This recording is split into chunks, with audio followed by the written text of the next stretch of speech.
What is up, all you minties? This is the Uncanny Omar here from Near Mint Condition, and join me today as I take an advanced look at the Captain America Epic Collection Blood and Glory from Marvel Comics. So please stay tuned. As always, before I get started, I want to give a huge thank you to David Gabriel and the folks at Marvel for sending us an advanced copy of this Epic Collection. The book comes out on March 18th at comic book stores and places like cheapgraphicnovels.com. And available a couple weeks later in the Amazon and Barnes & Noble and places like that. So this is volume 18 of the Captain America Epic Collection, Blood and Glory. Now, some of this has already been collected in this trade paperback. That's right, Man-Wolf. Look at that awesome cover by Rick Levins. But of course it's been recolored. But anyway, this cover is actually collected in here. So let's take a closer look in here. Let's get this opened. So here we have all the writers in here. Mainly it is Mark Gruenwald, with the exception of D.G. Chichester and Margaret Clark, who wrote the Blood and Glory miniseries. Rick Levins supplying most of the artwork. Larry Alexander and Klaus Janson. And then, of course, the collected editions department, like Mark Beasley and Jeff York. All these wonderful folks that were able to put this epic collection together. So, the year is 1992. And I'm going to age myself a little bit here. It is my 8th grade to freshman year in high school. And there was this huge crossover event called Operation Galactic Storm. This is right before the X-Men animated series was about to hit. And it was the Shi'ar versus the Kree war. So we've had a Kree and Skrull war. And now we have the Shi'ar versus the Kree war. And this collects, by the way, Captain America 398 to 410, and then Captain America and Punisher Blood and Glory. Although I believe it's Punisher / Captain America Blood and Glory, the 3-issue miniseries.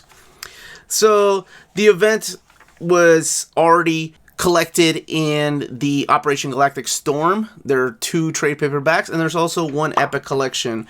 It's the Avengers Operation Galactic Storm Epic Collection.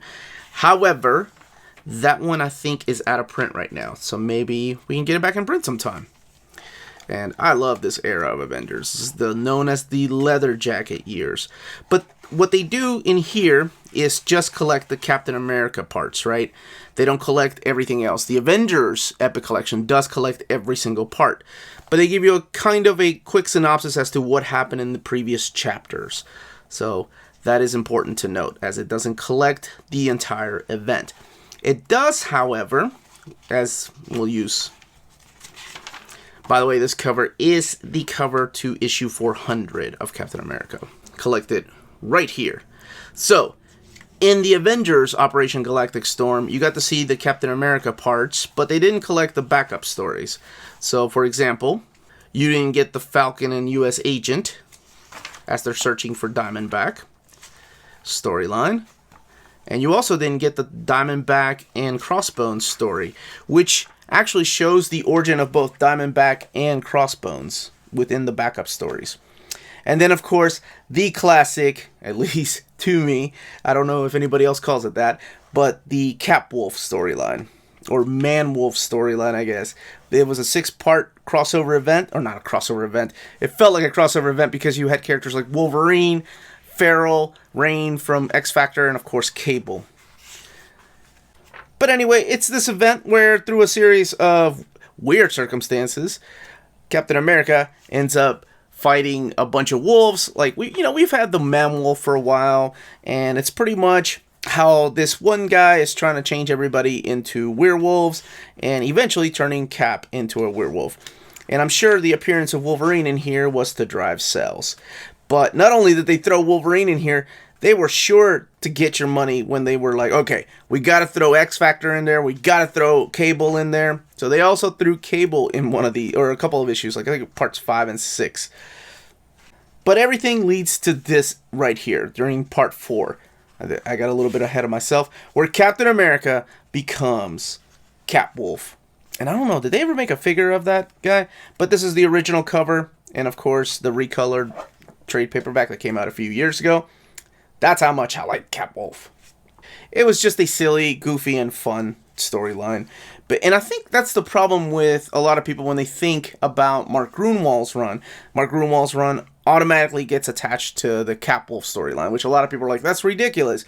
But his run is so much more epic than that. This is towards the tail end of his run. And I don't know, maybe they were just trying to drive sales by having all these guest stars. One thing I didn't note is that even the trade paperback only collects the main storylines. It doesn't collect any of the backup stuff with D-Man or Diamondback and Crossbones.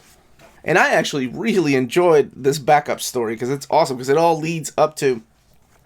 And honestly, at least to me, the backup story was so much better than what was going on in the pages of Captain America, like the A story, I guess as it's called. Because there's a lot of things that happen. You get to find out Diamondback's past. You get to find out her connection to Cutthroat. You get to find out what happens to some of these characters. Is Red Skull still alive? And this is Diamondback, who had been kidnapped for a while now. Her and Captain America had a thing, and she's like, is he ever going to come and find me? But anyway, that's what this is about. By the way, the book has 496 pages. So let's look over here a little bit more and quickly talk about what this is. This is Punisher and Captain America, so I was right, it is Punisher. Blood and Glory. Written by D.G. Chichester, who at the time was writing Daredevil, and Margaret Clark, and drawn by Klaus Janson. And let's flip a little more through here. And it's a pretty interesting storyline. It's about weapon smuggling and how Captain America and Punisher have to set their differences aside to team up to try to stop the smuggling of all these illegal weapons. I think they even go to like South America. These are two characters that have different views on life, right, or how to deal with villains. So this was always a pretty interesting read when it first came out. You know, I think the best part about this is the contrast between Captain America and Frank Castle, the Punisher. Now, let's look at the back for extras. Okay, just hiding that page so you don't get spoiled, but this is the Marvel Age, which was a monthly magazine that came out with interviews and talking about some of the things that were happening in Marvel Comics, and sure enough, this talks about Captain America number 400.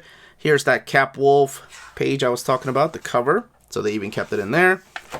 And at the very back here is something really rare, which I'd never see. And correct me if I'm wrong, but I think this is one of the few times I've seen this. This is an afterword by Ralph Macchio. And it's an afterword written specifically for this Epic collection.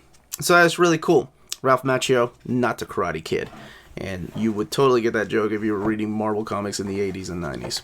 So that is Captain America Blood and Glory Epic Collection. If you're interested in picking the book up, you can check out our sponsor, cheapgraphicnovels.com, your online home for brand new graphic novels and collected editions up to 50% off the cover price. Cheap Graphic Novels prides itself on packaging your books so they arrive safely and in excellent condition, as well as prompt and helpful service. And check out their bargain bin for even greater deals up to 90% off cover price. And for you Minties, Cheap Graphic Novels is running a special promotion. If you're a first-time customer, let them know you were referred by Near Mint Condition at the checkout, and you'll receive a credit for free shipping on your next order. Now, this is only for U.S. customers. Cheap Graphic Novels, your source for the hottest books with the kind of deep discounts, quality shipping, and customer service that will keep you coming back for more. And that was everything included in the book, the page count, and of course the quick little comparison to the original Man Wolf trade paperback. Please don't forget to hit that like, subscribe button, check us out on Patreon and Redbubble. All of that information is in the description down below. Ring that bell for notifications, and remember, if it's classy and cool, it must be Near Mint.